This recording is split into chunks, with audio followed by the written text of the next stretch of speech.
Okay. Hello and welcome to the Conscious Choices for Wellness podcast. This is the very last episode of 2025. And I am actually really starting to celebrate the end of this year. Next year, I'm telling you, can only be better, y'all, because this year was fucking nuts. And I know that I'm not the only one that is feeling this, that has been feeling this for many, many months. It has been quite the spin and transformation.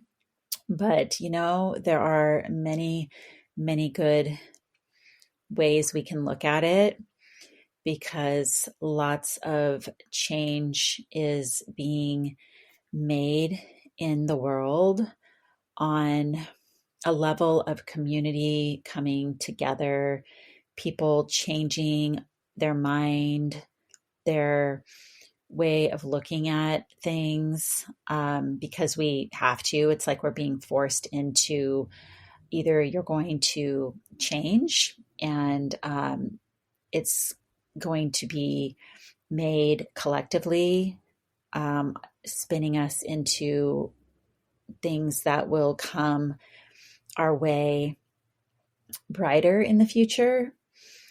Or if you don't, you're basically going to be left behind and you're not going to be part of the revolution that's happening.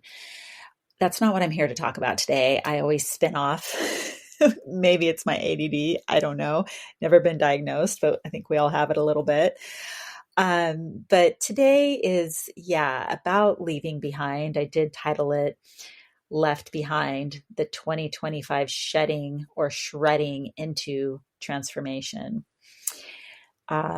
Shedding is what is happening without us even trying, but it's also shredding. It's like burning up the past, what's not serving us, what hasn't served us, what we need to let go of in order to evolve, because our world is changing quickly.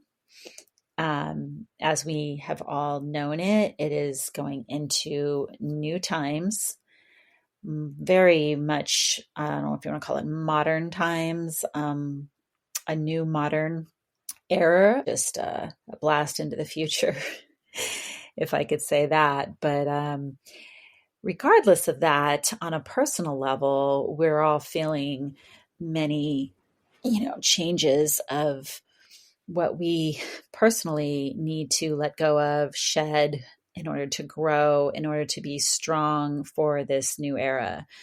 So 2025 has been quite the year for most of us, if not all, have felt some sort of transformative power on some level or another. This year may have been record of change in my book over my 50 years on this planet journey. One of the toughest for sure to endure for myself from the many losses the past months have brought me. There is good reason for the heaviness of 2025 being the year in the Chinese 12-year zodiac calendar of the snake. So I didn't know until, I don't know, several months ago, maybe in the fall, that it was the year of the snake. I don't usually follow the zodiac very closely, although I do believe in it.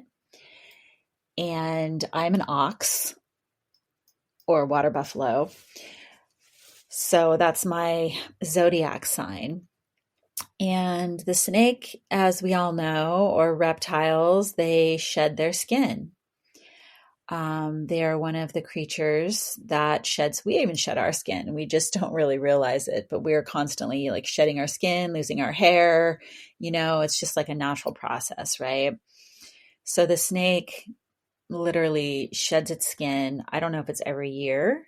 I didn't really research how often the shedding happens, but they are a symbol of shedding what no longer serves purpose, shedding what needs to go for transformation to fully happen. So it's been a lot And I've handled a lot in my life. I've gone through a lot and I've made it through. So I just really had to remember that so I didn't lose my shit, that I've made it through, certain things that were very difficult, and I've come through it. And I know that whatever's happening, this year and all the things, that I will make it through. And I'm not going to get into all the details, but it's been fucking hard. So, how can we truly grow into who we are meant to be without this, without fully shedding all the stuff that we're just carrying around, right? Like, what if we were just carried around all of the hair on our head and we never lost any hair? What if we never, shed off any of the dead skin? I mean, you've seen this, right? Like maybe a few examples. People that don't, maybe ever wash their skin, and they have a lot of damage on their skin, a lot of old skin that's just like hanging on, that they're not sloughing off, they're not washing their face or even their arms or their hands or whatever, and you see how the skin starts to look, right? It's just all this like old stuff you're carrying around, and it's just like damaging. It's actually damaging what's underneath, and it doesn't look very healthy. So if we're not letting go of what's inside, of the things that we're holding on, the emotions that we're holding on to, the baggage that we're carrying around, maybe it's our thoughts thinking about the past, we're carrying that around, it's only going to damage us. It's only going to like not serve us to our highest. We're not going to feel good. We're not going to be able to really do the things that maybe we think we want to do, but you can't do that when you're holding on to the old stuff. So what I kind of learned earlier this year, or maybe it was even last year, I started learning about how I need to let go, how we need to let go of those maybe people in our lives that are negative, that we have had in our lives for a long time, but maybe we don't feel so good about having them in our lives. And we can only have so many close people in our lives, right? There's only so many people that you can really surround yourself with and be close with. We only have so much capacity. So if we're surrounding ourselves with people that really are not positive and maybe are just negative energy, you know what I mean? Then how can we let in those that we want to have positive influence in our life, that will only drive positive change in our life? So the only way to do that is to let go of the negative, whether it's people, whether it's, whatever energy we're surrounding ourselves with that's negative. It could be what we're watching, what we're consuming, what we're eating, what we're, doing on a daily, what we're reading, who we're talking with, right? So all of these things, if they're making us not feel good, like have you ever had a conversation with someone and you feel like, maybe you want to talk to that person, but then you do and you feel worse afterwards. That's an example of, okay, you need to just put a boundary up or just let go of that altogether. That will make space then for the new positive energy that you're trying to attract to actually come into your life. So that's what I realized, and that's what I started doing this year. And it happened like it just started like spinning, and one person after another. And it was like, wow, just like people I'd had in my life for a really long time. And some of it happened easily. And then other times it was very difficult, and it was a process, or just like happened like a falling out that was not very pretty and really hurt. And it was hard to kind of let go of the suddenness of it, and the drama maybe that happened in the midst of it. But all in all, it was like, okay, I know this is a good decision and this finally needed to happen. So, yes, letting go of friendships that are no longer aligned, relationships that failed us, and attachments that were held onto for way too long. Somehow the universe will just make this shedding unfold when it's time.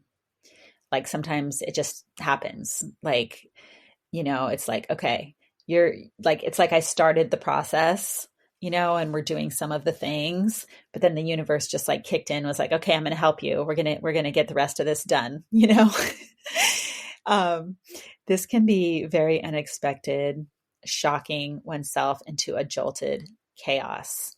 So I felt like I was kind of like in a chaotic mess for a while, and I'm still coming out of it actually. I'm like at the end of it. Depending on what stage of life and wisdom you're in, this can feel different to each individual. For myself, as a mother, becoming an empty nester for the first time in 30 years was enough. That also happened this year. So that actually is something I feel like I'm still in the process of getting used to. It's probably going to take me maybe until summer where I'm really feeling like, okay, it's been like over a year. I mean, my daughter will actually be graduated from high school this coming up spring. And I, just realized this last spring that she was unavailable. She's just not going to be around. And it happened with my other daughter too. When they're driving, they're about to graduate high school, they're working, they're, in the midst of figuring out what college to go to, and they've got all their friends and they're, trying to get good grades and all this stuff. They don't have time for their parents, like I didn't have time for my parents at that age either. So I get it. But just, like letting go, being like, okay, you fully really do have time just to go into your next chapter and start your next chapter. And this is like my fourth child, my last one. So I know some of you moms might not get this. Maybe you have one or two kids and it might be a little different for you. But for me, I had my last child 8.5 years after the child before. And so there was a big gap. And it was, not something that I thought I would be still being, a mom going into my 50s. I thought, at my mid 40s, I'd be completely free. And I wasn't quite yet. I still had to hold space and have a home and be there for her when she needed me. I've been a mother, started having kids over 30 years ago now. And actually, it'll be going on 32 years here pretty soon. And I'm just adjusting to, not having to hold space. I mean, of course, you hold space as a mother, but not having to actually like have a home with a bedroom for your child and that child like living with you. Like my situation is that I was no longer able to hold on to the home that I had for my daughter when she would come and be with me when she wasn't at her dad's. And it just got to be too expensive and I had to let go of it. And I couldn't find something smaller that would serve for the both of us. So she just, is now at her dad's. A lot of times teenagers too will decide which parent they want to live with because it's too much to go back and forth. That she had tried, she did a pretty good job of doing that for a very long time. And then she was, she had been 17 for a while. She was going into her senior year and driving and working and, really involved with her friends and everything. And her dad was like the stable home that he's like never had to move. And she was actually born at that house. And so she was like, okay, it's fine. I'm just going to like go back to my dad's and embrace that. And that'll be my room for my senior year. So that's kind of the gist of that. But so, yeah, after, this realization of becoming an empty nester, that wasn't enough at all. I was also enduring the shedding of many close relationships, even lifelong. Some of this was intuitive, while other circumstances just unfolded before my eyes. Like I said, the universe just kind of stepped in and helped those other sheddings that needed to happen. And I'm grateful, but it was hard. So truths were told and masks fell off. Cycles that were toxic broke so that the real work and growth could happen. Midlife is a great time for this to transpire. I am grateful in the midst of the hardships this year has brought forth to me, though. When we go through what feels like the darkest moments in time, may we embrace what is the silence, asking for guidance, listen, learn, and grow. In fact, according to Deepak Chopra, wisdom teachings that I've been listening to almost on a daily now for probably about a year or more, suffering can be the very soil in which awakening grows. Let me say that again. When we suffer and we don't try to not feel the pain, and we are in the midst of our suffering, if we can feel the pain, accept it, recognize it, this can actually be the soil in which awakening inside will start to grow and blossom. And you'll begin to realize, things like you haven't seen. It's like the veil has been uncovered. And suffering can be the doorway then into freedom, right? Like freedom from not suffering anymore. So the next chapter will unfold flowing like it inevitably always does. The positive flow will be noticed if we are aware and not running away from the pain. This is a process, and I'm going through it, and I've been going through it, and I'm just sharing it with y'all. So mental health, I can tell you though, our mental health state is so important to notice and manage through these times, especially when everything seems to be falling apart.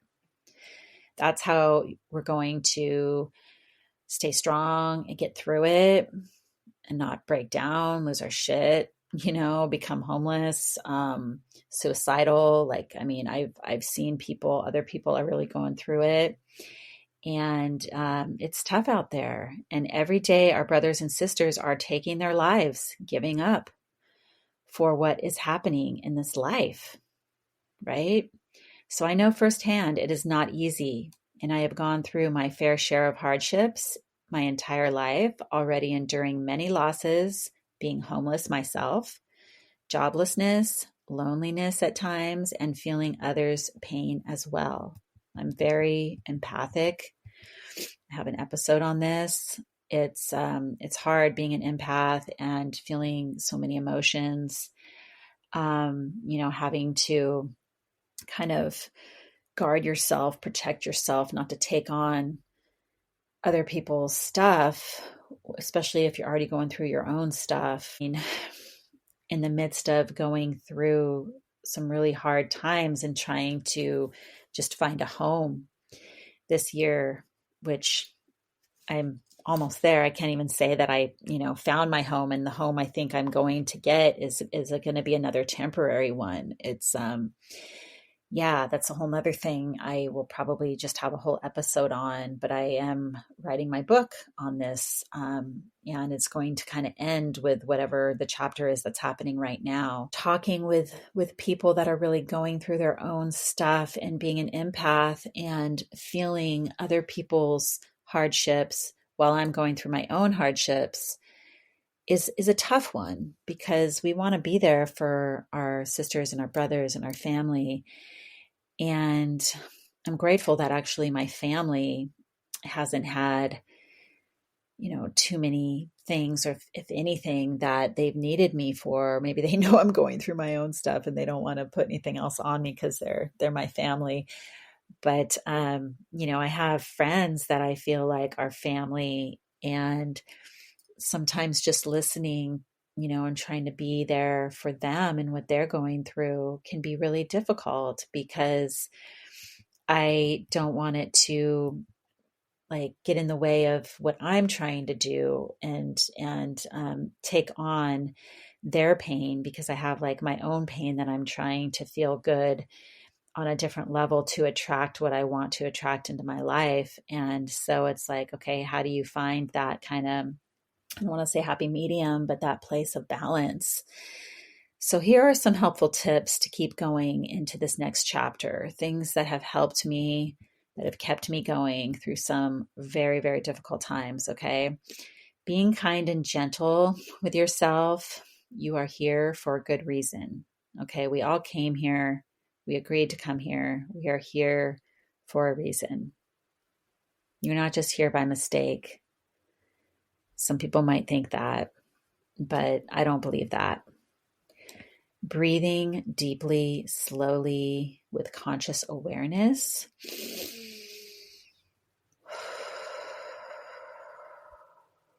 Of your breath, taking time for yourself to just be, having time in silence,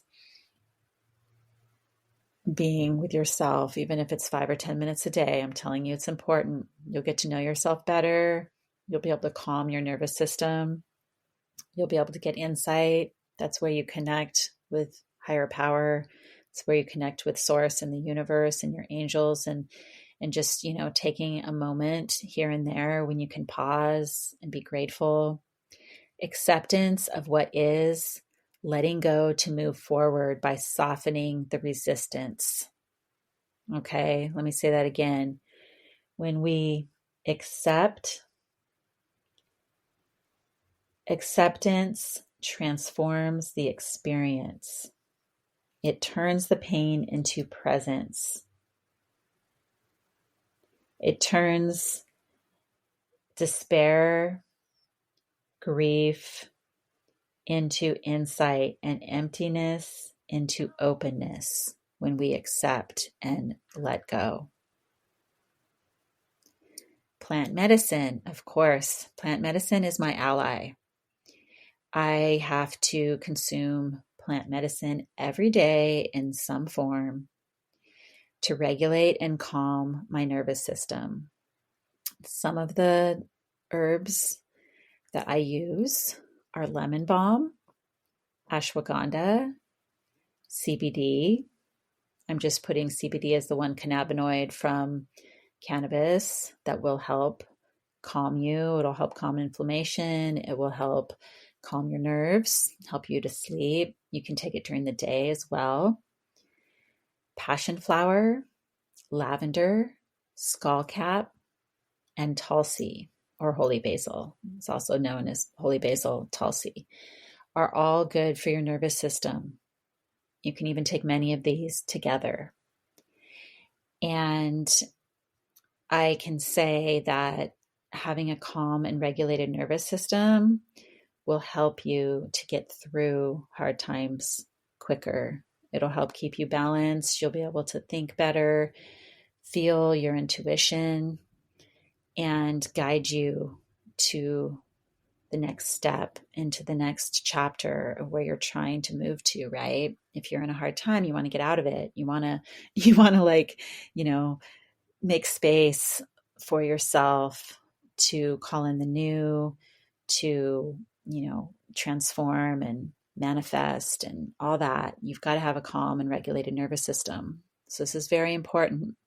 Breath work will help with that. Exercise in nature. Pause and breathe in the connection here. When you're out in nature, just pause, give thanks, connect with nature, touch a tree, ground your feet on the ground.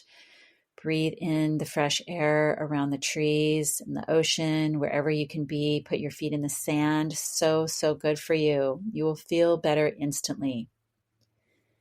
Feeling joy and love every day through these practices, okay?